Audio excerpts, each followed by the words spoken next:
Hello friends, welcome to smart Kaksha. आज के session में हम डिस्कस करेंगे सीडीपी में चैप्टर फर्स्ट लर्निंग। जैसा कि आप सबको बता दें कि यूपी टेट स्पेशल क्लास चल रही है, बट सिर्फ यूपी टेट के लिए ही नहीं है।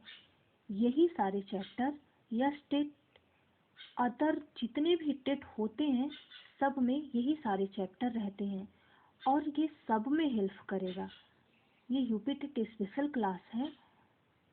चैप्टर बाय चैप्टर हम पढ़ेंगे और साथ ही मॉर्निंग में चैप्टर पढ़ेंगे और इवनिंग में हम उसी चैप्टर का क्वेश्चन भी सॉल्व करेंगे। तो आपको कहीं जाने की कोई ज़रूरत नहीं है। आपके अपने चैनल स्मार्ट कक्षा पर ही आपको सब कुछ अवेलेबल कराया जाएगा।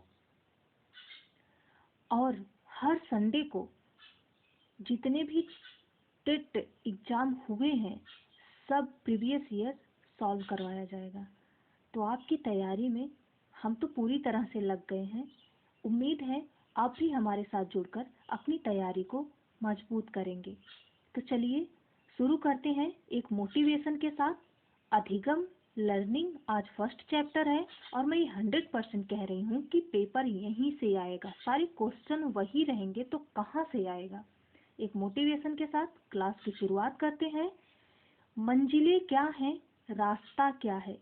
मंजिलें क्या हैं, रास्ता क्या है। हौसला हो तो फासला क्या है। हौसला हो तो फासला क्या है। चलिए शुरू करते हैं। आज का चैप्टर अधिगम है। लर्निंग लर्निंग का मतलब क्या होता है। लर्निंग मतलब सीखना। अधिगम और सीखना एक ही परिवार के चट्टे बट्टे हैं। सीखना जैसे पर्यायवाची है। अधिगम जो कुछ भी ये पूरे जीवन भर चलता है। अधिगम पूरे जीवन चलता है, जीवन प्रयत्न चलता है। हम हमेशा कुछ ना कुछ सीखते ही रहते हैं। जैसे देखते हैं, अधिगम शब्द अंग्रेजी शब्द लर्निंग का हिंदी रूपांतरण है। क्या? अधिगम शब्द अंग्रेजी शब्द लर्निंग का हिंदी रूपांतर है, जिसका अर्थ क्या होता है? सीखना। जिसका अर्थ सीखना होता है। अधिगम का मतलब व्यवहार में परिवर्तन लाना। जैसे हम कुछ सीखते हैं तो हमारे व्यवहार में जो परिवर्तन होता है उसी को हम लर्निंग कहते हैं। अधिगम जीवन प्रयत्न चलने वाली प्रक्रिया है। हम हमेशा जन्म से लेकर मृत्यु तक कुछ ना कुछ सीखते ही रहते हैं। अधिगम का मतलब होता है जैसे जैसे हम कुछ सीखते हैं वैसे वैसे उसी लाइन में हम परिपक्व होते हैं। जैसे बालक परिपक्वता की ओर बढ़ता हुआ अपने जीवन में परिवर्तन करता है। अधिगम का मतलब अधिगम द्वारा बालक अपने परिपक्वता की ओर बढ़ता हुआ अपने जीवन में परिवर्तन करता है। क्योंकि जब हम कुछ ना कुछ सीखते रहते हैं तभी तो हम अपने जीवन में उसे लागू भी करते हैं जो कुछ हम सीखते हैं। जैसे अभी कोई एक शराबी हो, वो पीकर सड़क पे पड़ा हुआ है, तो रास्ते से हम गुजर रहे हैं, 10 लोग उसे गाली दे रहे हैं, पैर से धक्का दे रहे हैं, गिरा रहे हैं, पर वो कुछ नहीं कर पा रहा है उन लोगों का।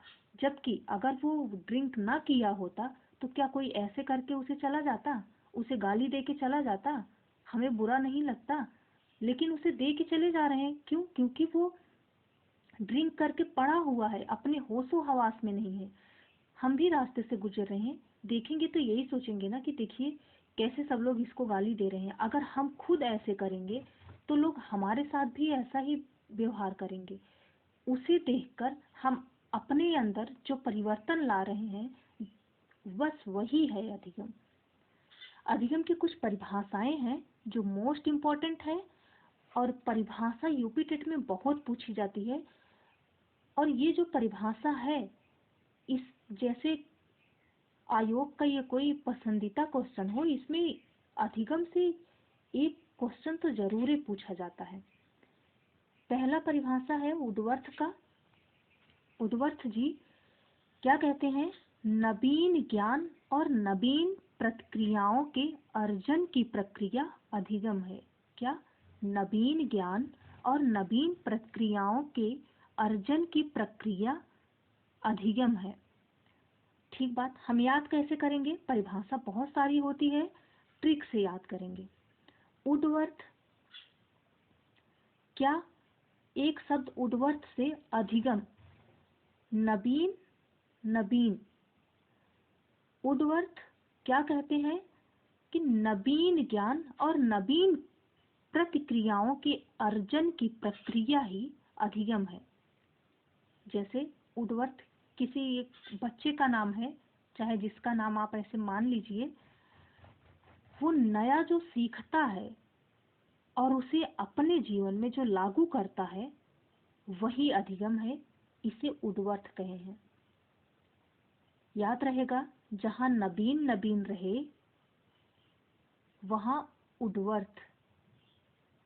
किसने कहा है? उद्वर्थ। नवीन ज्ञान और नवीन प्रतिक्रियाओं के अर्जन की प्रक्रिया अधिगम है, किसने कहा है? उद्वर्थ। स्किनर, अगली परिभाषा स्किनर की है अधिगम व्यवहार में उत्तरोत्तर अनुकूलन की प्रक्रिया है। किसने कहा है? स्किनर। स्किनर ने कहा है जो हम बारी बारी से अपने व्यवहार में परिवर्तन लाते हैं वही अधिगम है। समझ में आया? स्किनर ने क्या कहा? अधिगम व्यवहार में उत्तरोत्तर अनुकूलन की प्रक्रिया है। उत्तरोत्तर मतलब हमेशा अपने व्यवहार में जो परिवर्तन लाते हैं वही अधिगम है। किसने कहा है? स्किनर ने। आगे देखते हैं गिब्स व अन्य। गिब्स व अन्य की परिभाषा क्या है? सीखना अनुभव और प्रशिक्षण द्वारा व्यवहार में परिवर्तन है। सीखना अनुभव और परीक्षण द्वारा व्यवहार में सीखना, व्यवहार में परिवर्तन लाना। सीखना अनुभव और प्रशिक्षण द्वारा व्यवहार में परिवर्तन है। किसने कहा है? गिब्स व अन्य ने। आगे की परिभाषा क्रो एंड क्रो की है। आदतों, अभिवृत्तियों तथा ज्ञान का अर्जन ही अधिगम है। जैसे क्या है? आदतों, अभिवृत्तियों तथा ज्ञान का अर्जन ही अधिगम है। जैसे हम अपने अंदर कोई परिवर्तन ले आते हैं, अपने आदत में कोई परिवर्तन ले आते हैं और उसे अर्जित करते हैं अपने अंदर,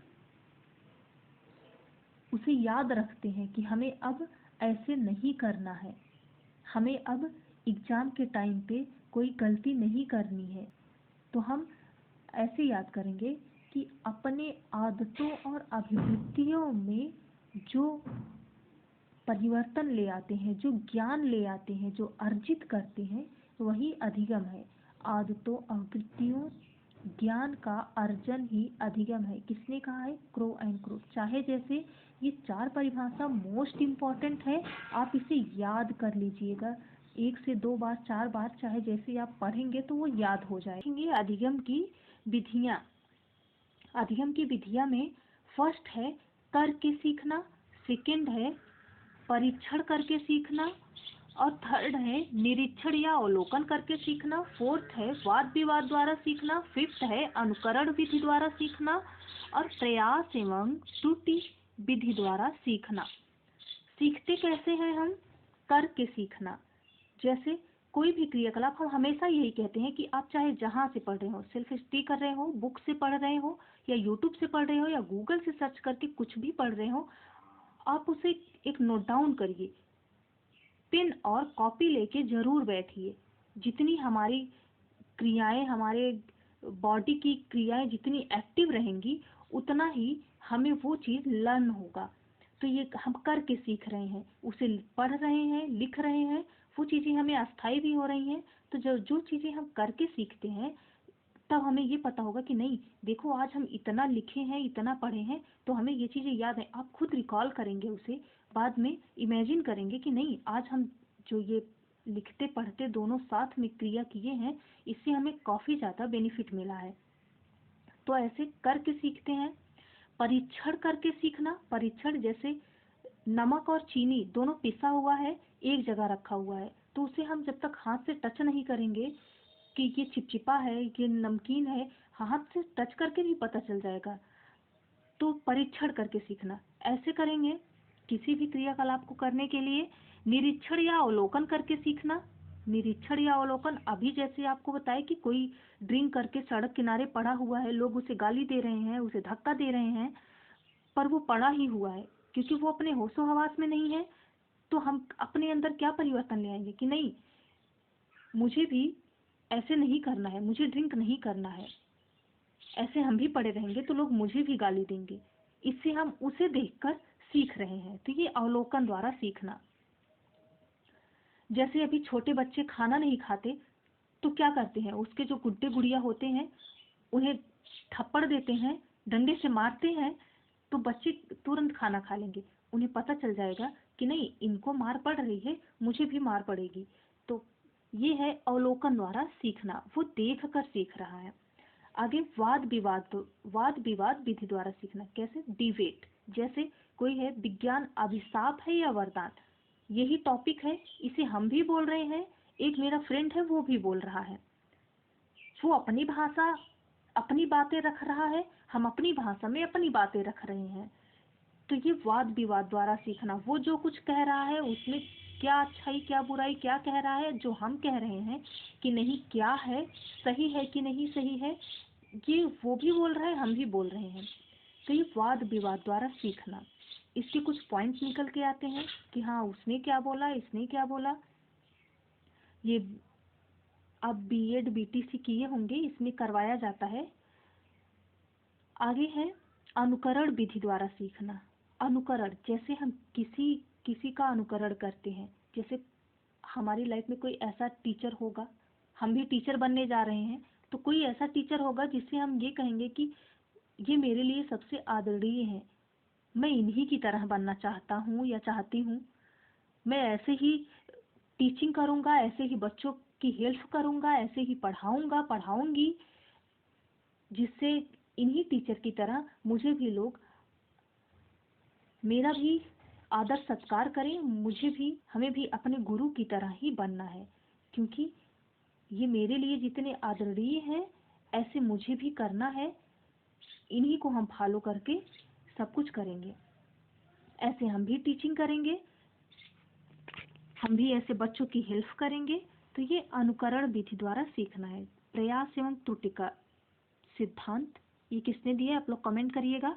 प्रयास एवं त्रुटि विधि द्वारा, जैसे कई भाई बहन हमारे जो यूपी टेट सीटेट दिए होंगे पर क्वालिफाई नहीं हुए होंगे। क्यों? क्योंकि जैसे बहुत सारे क्वेश्चन ऐसे नहीं वाला दे देते हैं कि कौन सा नहीं है, और हम क्वेश्चन ध्यान से नहीं पढ़ते, क्या टिक करके चले आते हैं, सही वाला टिक करके चले आते हैं, तो वो मेरा गलत हो जाता है। तो इससे हम कैसे सीखते हैं, हमारे दिमाग में चल रहा है कि हमने यहाँ यहाँ गलती की है, जब हम दोबारा से एग्जाम देंगे वो त्रुटि वो गलती हम दोबारा नहीं करेंगे, तो हम क्वालिफाई कर जाएंगे। तो ऐसे प्रयास एवं त्रुटि विधि द्वारा सीखना। आई होप ये समझ में आया होगा। आगे चलते हैं। अधिगम के सिद्धांत। अधिगम के कौन कौन से सिद्धांत हैं? तो अधिगम के दो सिद्धांत हैं। कौन सा? एक है व्यवहारवादी सिद्धांत और है संज्ञानवादी सिद्धांत। व्यवहारवादी सिद्धांत कौन कौन दिए हैं? व्यवहारवादी सिद्धांत में फर्स्ट है थार्नडाइक का सीखने का सिद्धांत, सेकंड है पावलोव का संबंध प्रतिक्रिया का सिद्धांत, थर्ड है हल का प्रबलन सिद्धांत, फोर्थ है स्किनर का क्रिया प्रसूत सिद्धांत। संज्ञानवादी सिद्धांत में अल्बर्ट बंडूरा का सामाजिक अधिगम सिद्धांत, लेविन का क्षेत्र सिद्धांत,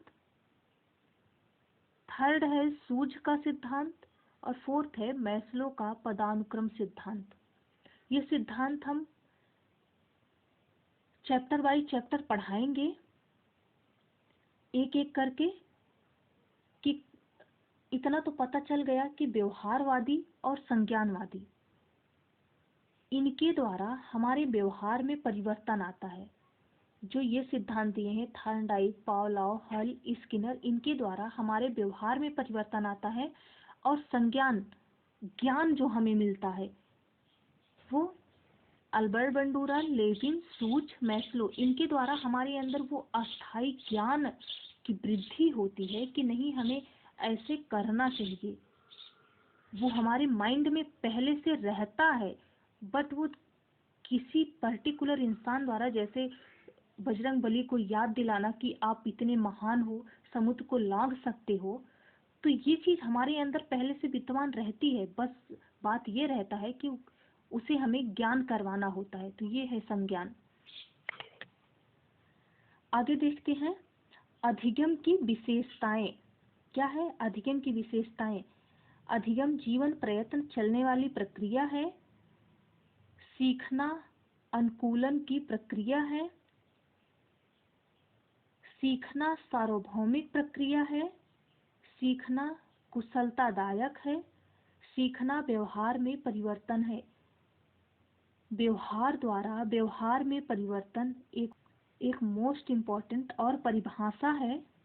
ये किसने दिया है ये भी कई बार पूछा गया है। व्यवहार द्वारा व्यवहार में परिवर्तन, जैसे सीखना व्यवहार में परिवर्तन है, ये व्यवहार द्वारा व्यवहार में परिवर्तन, ये परिभाषा किसकी है? तो ये परिभाषा गिलफोर्ड की है। व्यवहार द्वारा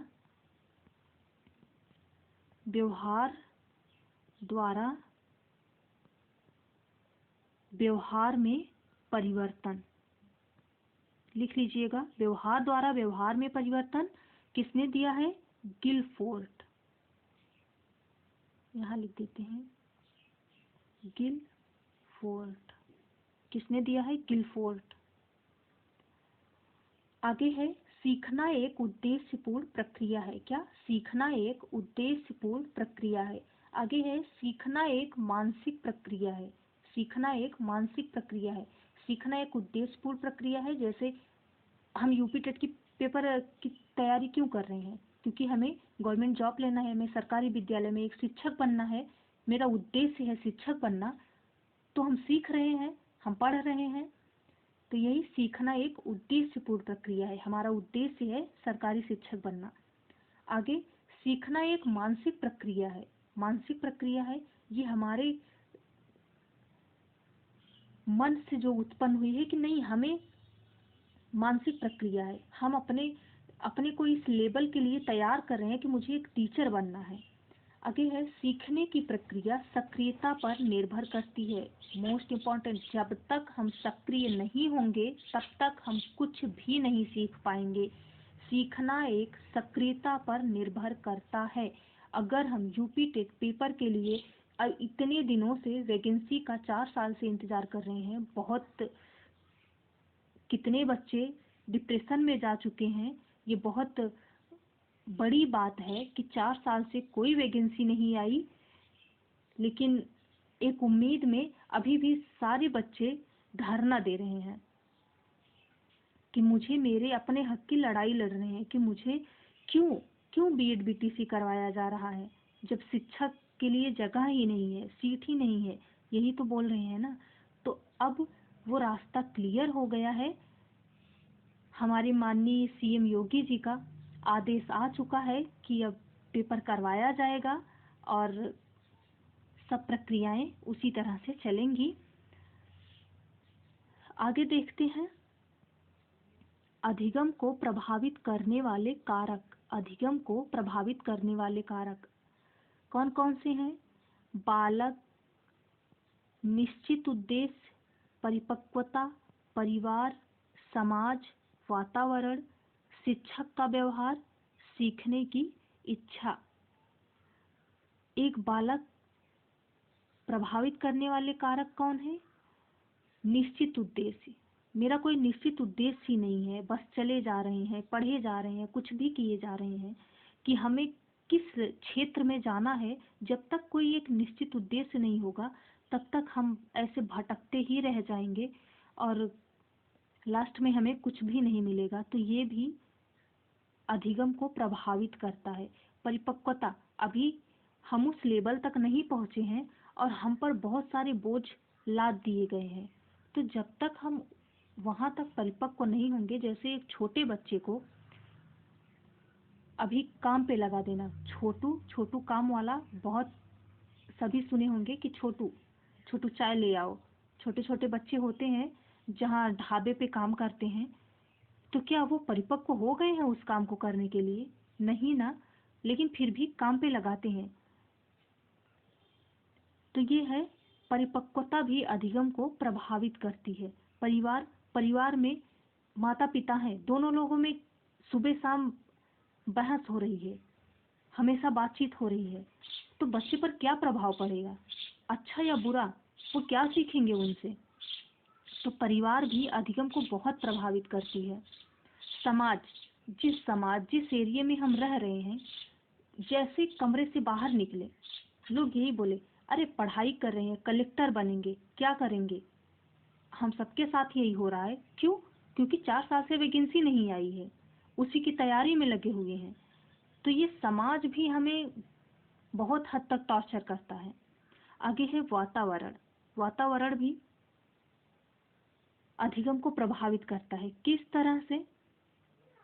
जैसे एक बच्चा जो पढ़ने के लिए बहुत उत्सुक है और उसी जगह 10 बच्चे ऐसे हैं जो हमेशा उसे गलत रास्ते पर लेके जा रहे हैं। चल खेलते हैं, चल आज खेल लेते हैं, आज टहल लेते हैं, आज यहाँ चले जाते हैं, आज गेम खेल लेते हैं, बाद में पढ़ाई करेंगे। तो क्या ये वातावरण भी, उसी वातावरण में वो नन्हा बच्चा भी तो एक कच्ची मिट्टी की तरह होता है ना, उसी में ढल जाएगा। तो वातावरण भी अधिगम को बहुत प्रभावित करता है।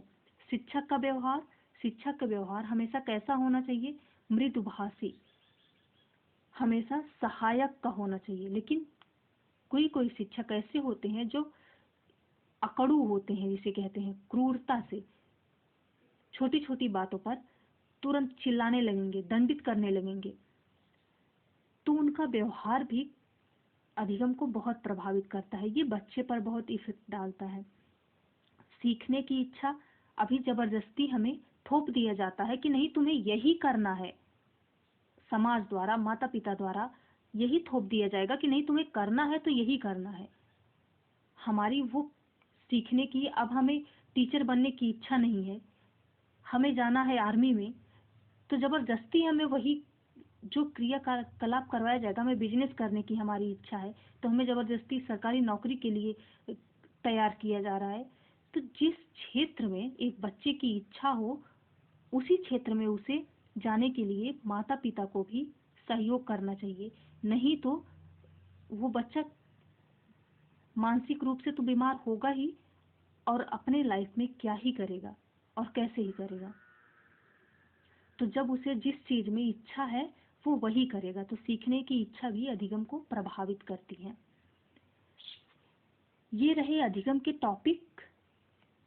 आई होप आपको अच्छे से समझ में आया होगा और ये सेशन आपको बहुत पसंद आया होगा। अगर पसंद आया है तो लाइक शेयर सब्सक्राइब कर दीजिएगा। मिलते हैं आगे की वीडियो में क्वेश्चन के साथ। इसी जो टॉपिक पढ़ाए हैं इसी क्वेश्चन के साथ आगे की वीडियो में मिलते हैं।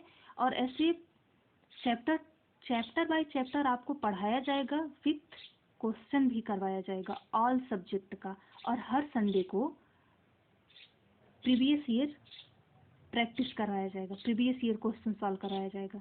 तो आपको कहीं जाने की कोई ज़रूरत नहीं है, आपकी तैयारी में हम पूरी तरह से जी जान लगा देंगे। आई होप आप भी उसी तरह से मेरा साथ, मेरा सपोर्ट करेंगे, तभी तो हम इतना कर पाएंगे। अगर आप मेरा साथ देंगे तो हम आपका साथ देंगे। फ्रेंड्स, आपसे रिक्वेस्ट है, जैसे मेरा 130 प्लस आया है यूपी टेट सीटेट में, वैसे मैं आपको विश्वास दिलाती हूँ आपका भी इतना मार्क्स ज़रूर से ज़रूर आएगा।